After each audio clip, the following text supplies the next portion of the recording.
ओम नमो भगवते वासुदेवाय। जय माता संतोषी। अगर आप शुक्रवार का व्रत करते हैं तो शुक्रवार की व्रत कथा अवश्य सुननी या पढ़नी चाहिए। ऐसा करने से माता की पूजा अर्चना संपूर्ण होती है।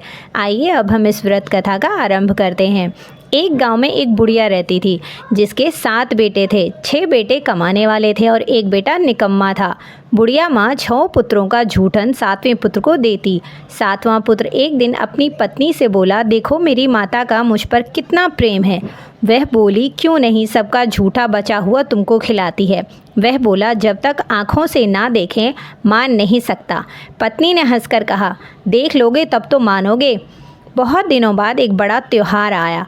घर में 7 प्रकार के भोजन और चूरमा के लड्डू बने।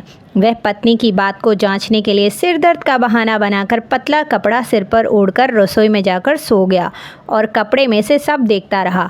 6 भाई भोजन करने आए। उसने देखा माँ ने उनके लिए सुंदर सुंदर आसन बिछाए, 7 प्रकार की रसोई पड़ोसी और आग्रह कर करके उन्हें भोजन कराती रही। वह देखता रहा। 6 भाई भोजन करके उठ गए। तब माँ ने उनकी थालियों में से लड्डुओं के टुकड़ों को उठाया और एक लड्डू बनाया।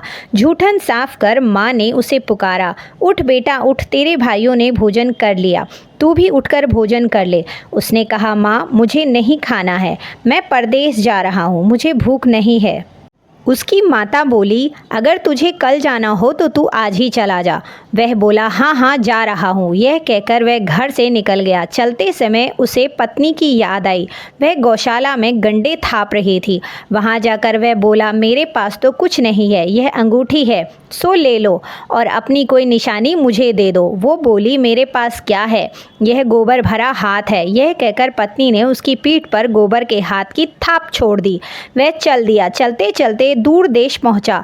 वहां एक साहूकार की दुकान थी। वहां जाकर बोला, सेठ जी मुझे नौकरी पर रख लो। साहूकार को नौकर की सख्त ज़रूरत थी। साहूकार ने कहा, काम देखकर तनख्वाह मिलेगी। उसने कहा, सेठ जी जैसा आप ठीक समझें। उसे साहूकार के यहाँ नौकरी मिल गई। वह वहाँ दिन रात काम करने लगा। कुछ दिन में दुकान का लेन देन, हिसाब किताब, ग्राहकों को माल बेचना, सारा कामकाज करने लगा। साहूकार के घर 7-8 नौकर थे। वे सब चक्कर खाने लगे, लेकिन उसने अपनी लगन, परिश्रम और ईमानदारी से सभी को पीछे छोड़ दिया। उसे अपने किए का फल मिला। सेठ ने भी उसका काम देखा और 3 महीने में ही उसे मुनाफे में साझीदार बना लिया। परिश्रम करते करते 12 वर्ष में ही वह नगर का नामी सेठ बन गया और सेठ अपना सारा कारोबार उस पर छोड़कर बाहर चला गया।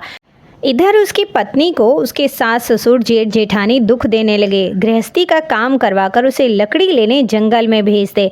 इस बीच घर की रोटियों के आटे से जो भूसी निकलती उसकी रोटी बनाकर रख दी जाती थी और उसे फूटे हुए नारियल की नरेली में पानी दिया जाता था। इस तरह दिन बीतते रहे। एक दिन वह जब जंगल से लकड़ी लेने जा रही थी तब उसे रास्ते में बहुत सी स्त्रियां संतोषी माता का व्रत करती हुई दिखाई दी। यह वहां खड़ी होकर पूछने लगी, बहनों यह तुम किस देवता का व्रत करती हो और इसके करने से क्या फल होता है? इस व्रत को करने की क्या विधि है? यदि तुम अपने इस व्रत का विधान मुझे समझा कर कहोगी तो मैं तुम्हारा बड़ा एहसान मानूंगी। उनमें से एक स्त्री बोली, सुनो, यह संतोषी माता का व्रत है। इसके करने से निर्धनता, दरिद्रता का नाश होता है, लक्ष्मी आती है, मन की चिंताएं दूर होती है, मन को प्रसन्नता और शांति मिलती है, निपुति को पुत्र मिलता है, प्रीतम बाहर गया है तो वह शीघ्र लौट आता है, कुंवारी कन्या को मनपसंद वर मिलता है, चलता मुकदमा खत्म हो जाता है, कलह कलेश की निवृत्ति हो, मुख शांति होती है, घर में धन जमा हो, धन जायदाद का लाभ होता है और भी मन में जो कुछ कामनाएं हो सब संतोषी माता की कृपा से पूरी हो जाती है। इसमें कोई संदेह नहीं है। वह पूछने लगी, यह व्रत कैसे किया जाता है, यह भी बताओ तो बड़ी कृपा होगी। वह स्त्री कहने लगी, बिना परेशानी, श्रद्धा और प्रेम से जितना भी बन पड़े प्रसाद लेना, 5.25 पैसे से 5.25 आने तक, इससे भी ज़्यादा शक्ति और भक्ति के अनुसार गुड़ और चना लें। हर शुक्रवार को निराहार रहकर कथा कहना या सुनना, लगातार नियम का पालन करना। अगर कथा सुनने वाला कोई ना मिले तो घी का दीपक जलाकर उसके आगे जल के पात्र को रखकर कथा कहना।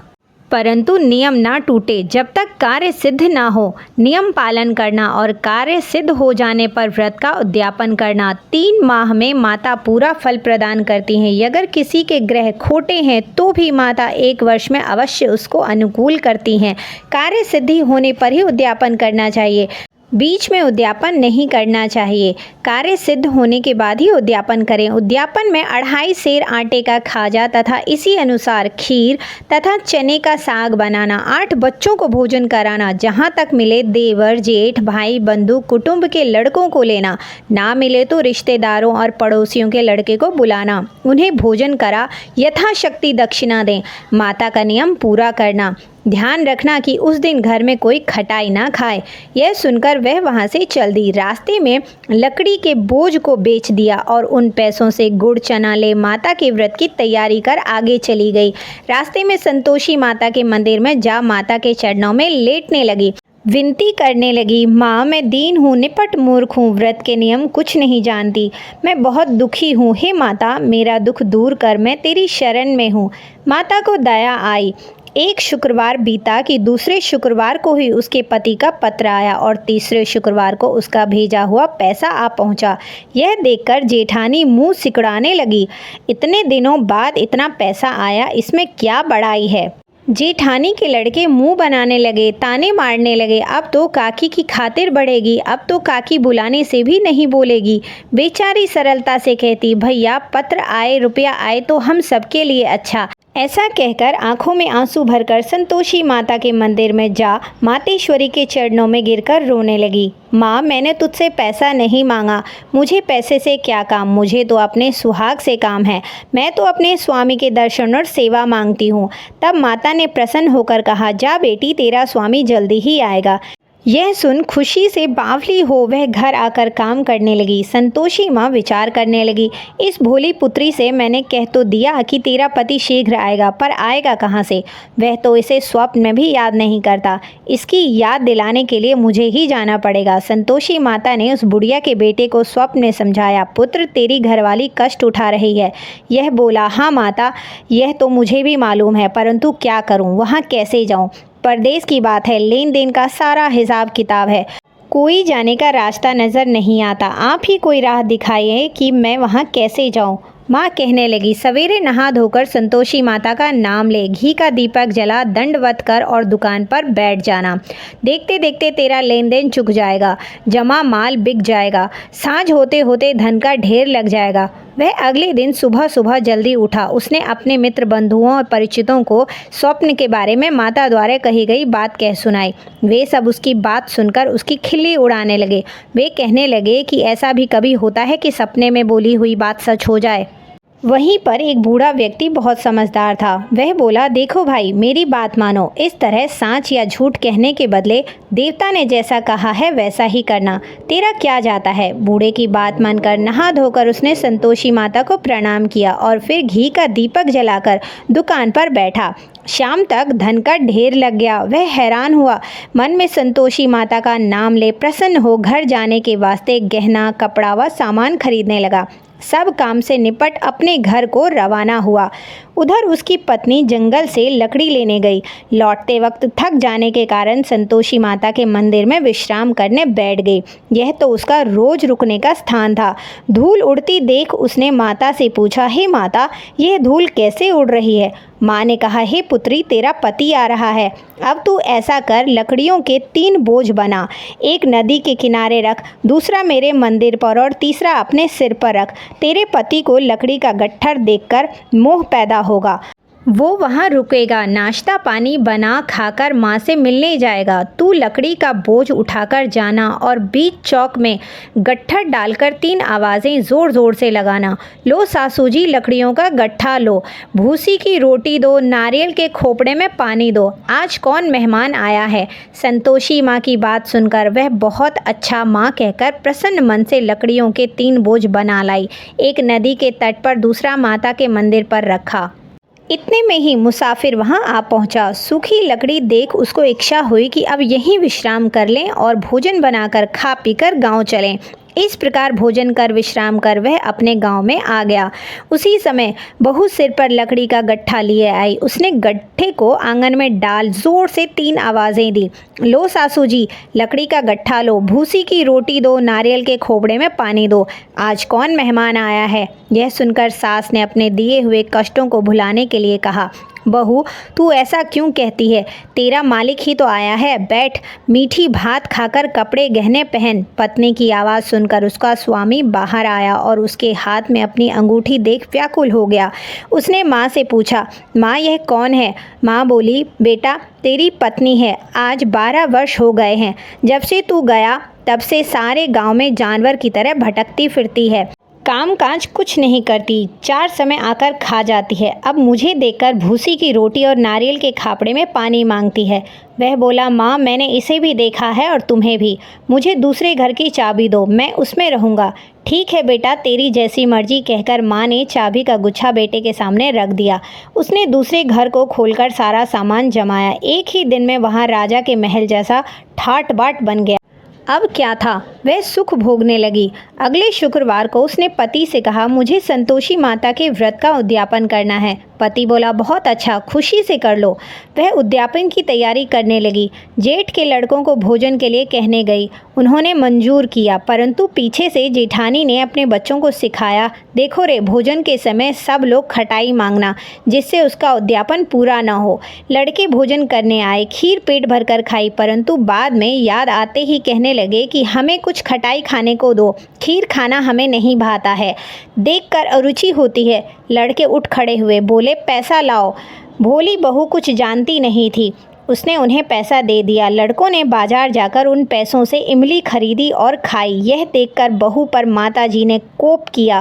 राजा के दूत उसके पति को पकड़कर ले गए। अब सब मालूम हो जाएगा जब जेल की रोटी खाएगा। बहू से यह वचन सहन नहीं हुए।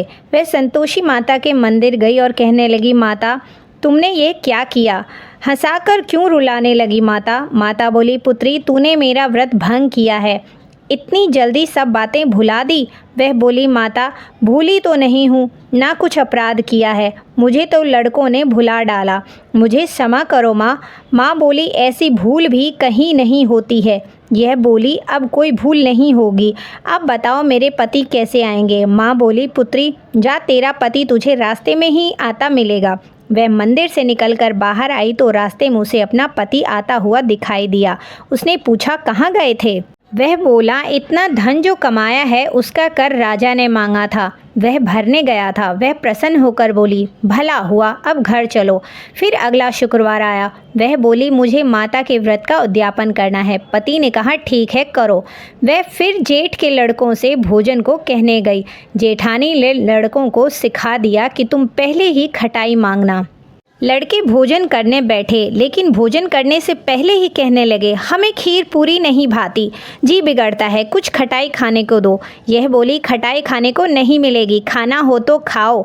उनके उठकर चले जाने पर उसने ब्राह्मण के लड़कों को बुलाकर भोजन करवाया। दक्षिणा की जगह उन्हें एक एक फल दिया। इससे संतोषी माता प्रसन्न हो गई।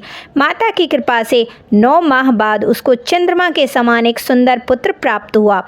पुत्र को लेकर वह प्रतिदिन संतोषी माता के मंदिर में जाने लगी। माँ ने सोचा कि यह रोज आती है, आज क्यों ना मैं ही इसके घर चलूं, इसका आसरा देख तो लूं। यह विचार कर माता ने भयानक रूप बनाया। गुड़ और चने से सना मुख, ऊपर से मुंड के समान होंठ, उस पर मक्खियाँ भिन भिना रही थी। दहलीज में पैर रखते ही उसकी सास चिल्लाई, देखो रे, कोई चुड़ैल डाकिनी चली आ रही है, इसको भगाओ नहीं तो सबको खा जाएगी। बहू रोशनदान से देख रही थी, वही प्रसन्न हो उठी, आज मेरी माता मेरे घर आई है। यह कहकर दूध पीते बच्चे को गोद से उतार दिया। इस पर उसकी सास क्रोध में भरकर बोली, अरे तू इसे देखकर कैसी उतावली हुई है, दूध पीते बच्चे को पटक दिया। इतने में माँ के प्रताप से जहाँ देखो वहाँ लड़के ही लड़के नजर आने लगे। यह बोली, माँ जी, मैं जिनका व्रत करती हूँ यह वही संतोषी माता हैं। इतना कह उसने झट से घर के सारे किवाड़ खोल दिए। सबने माता के चरण पकड़ लिए और विनती कर कहने लगे, हे माता, हम मूर्ख हैं, अज्ञानी हैं, तुम्हारे व्रत की विधि हम नहीं जानते, तुम्हारा व्रत भंग कर हमने बड़ा अपराध किया है। हे माता, आप हमारे अपराधों को क्षमा करो। इस प्रकार बार बार कहने पर संतोषी माता प्रसन्न हुई और उनके अपराध को क्षमा कर दिया। इसके बाद उसकी सास कहने लगी, हे माता, हे संतोषी मैया, आपने बहू को जैसा फल दिया वैसा सबको देना। जो ये कथा सुने या पढ़े उसकी सारी मनोकामनाएं, सारे मनोरथ पूर्ण करना, ऐसा आशीर्वाद दो माता। दोस्तों, ये थी संतोषी माता की व्रत कथा। आशा करती हूँ कि आप सभी को ये कथा सुनकर आनंद आया होगा। ऐसी और भी धार्मिक कथाओं और कहानी के लिए चैनल को सब्सक्राइब, वीडियो को लाइक और शेयर करना ना भूलें।